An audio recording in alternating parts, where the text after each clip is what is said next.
Welcome back to Network Africa. Migrant community leaders, civil society groups and some concerned South Africans staged a protest at the Johannesburg Mayor's office on Monday over a speech he made 2 weeks ago, which they describe as tending towards xenophobia.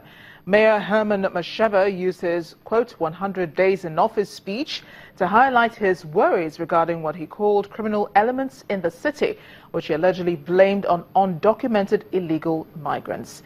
Our SA Bureau Chief, D.R.C, has a story. The group of foreign nationals protesting here are demanding an apology from Johannesburg's Mayor Herman Mashaba over a speech he made during his 100 days in office celebration.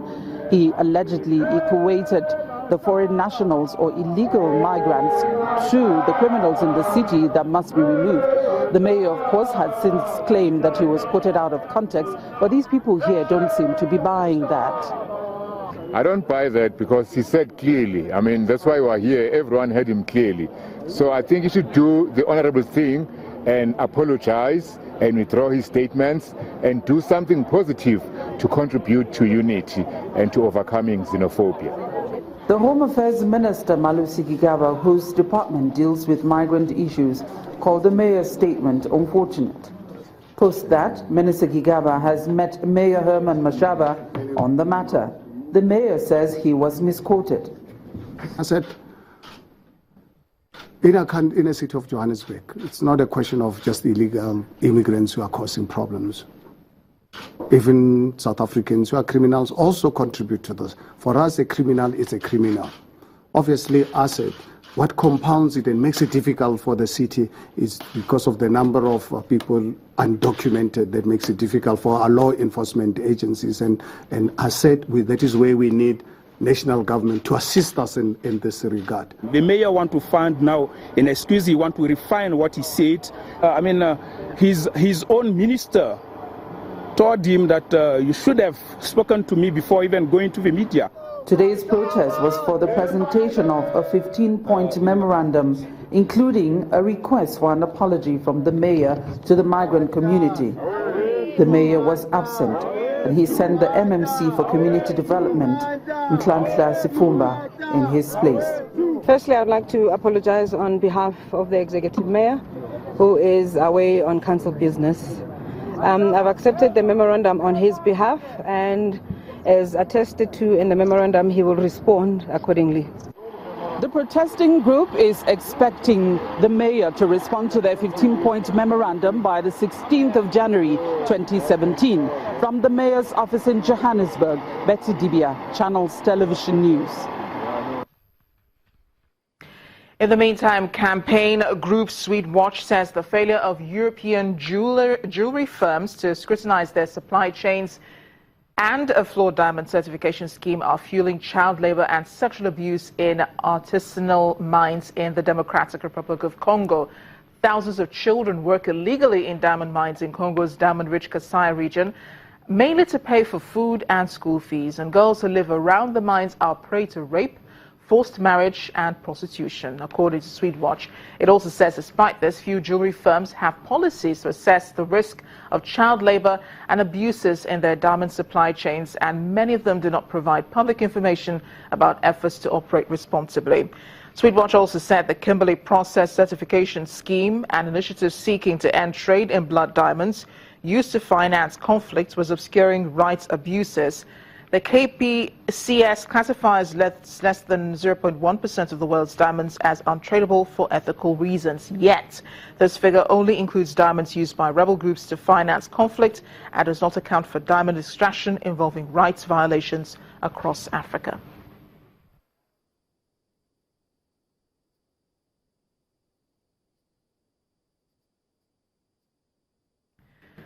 Well, imagine waking up to snow-covered surroundings. That may seem normal, but not if you're living close to the Sahara or if you're in the Sahara.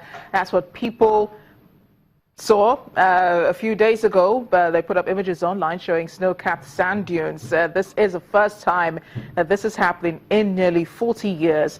The amateur photographer who took the pictures, Karim Bouchetta, photographed the fleeting scene on Monday in the small Algerian town of Ain Sefra, which lies in the Atlas Mountains on the northern edge of the desert. In his images, a thin layer of snow rests on deep orange dunes, as you can see in the picture, where he said it stayed for about a day and forms a whirling pattern where the slopes are too steep for it to settle. Snow was reportedly last seen in Ain Sefra in 1979, when a half-hour snowstorm stopped traffic. Well, fancy waking up to seeing snow-covered surroundings around you. To explain what's going on, environmentalist Greg Odogwu joins us now from Abuja. Greg, thanks for joining us on Network Africa. Thank you, Omar. So, how do you explain this phenomenon? What could have happened? Well, the only thing we can say now is that it is an atmospheric phenomenon. It doesn't happen all the time.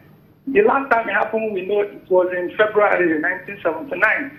And this one, we know that it is the largest, the hottest desert in the whole world. And it comes because of precipitation.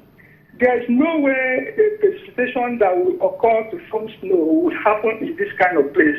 So that is why scientists say it is atmosphere. Oh, we do apologize. Seem to have lost Greg there.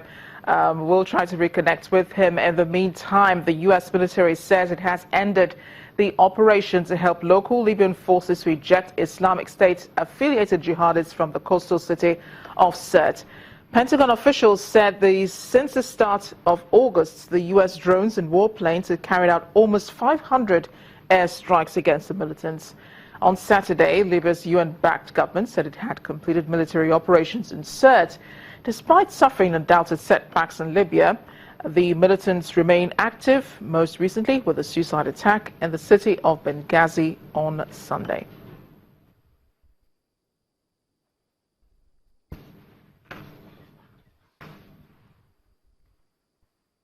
And I'm told Greg is back on the line. Greg, I'm so sorry. The network does seem to be acting up today. So this seems like what happened in Egypt a few months ago, or say a few years ago, when people at a particular town woke up and found snow all around them. Is it possible that those of us here in West Africa could ever experience such extreme weather? And we've lost him again. My apologies. The network really is acting up today. However, reports say there have been sporadic gunfire across the Democratic Republic of Congo in the capital, Kinshasa, just a day after security forces killed at least 20 protesters demanding President Joseph Kabila step down after his mandate expired. Some Kinshasa residents ventured out from their homes this morning, but most streets were clear of traffic and public transport was extremely limited. There are fears a political crisis around Kabila could spiral into a broader conflict, triggering a repeat of the 1996 to 2003 wars that killed millions of people. Congo's newly elected prime minister has called for calm in the country, whilst adding that security forces will crack down on any disruptions. Prime Minister Sami Babdinga spoke in the capital Kinshasa, where security forces shot dead several protesters demanding that Democratic Republic of Congo President Joseph Kabila step down after his mandate expired overnight. L'annonce de la formation du gouvernement d'union nationale marque une étape importante dans le début de la mise en œuvre effective. As I prepare to take up my role as the head of this government of wide consensus, I wish to appeal for peace, tranquility throughout the Republic.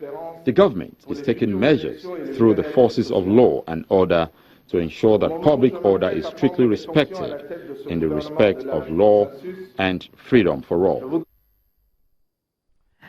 And that's it on Network Africa. We do apologize. We couldn't get Greg back on the line to feed us more about the snow in Sahara, but we'll have that story for you tomorrow. Thanks for watching.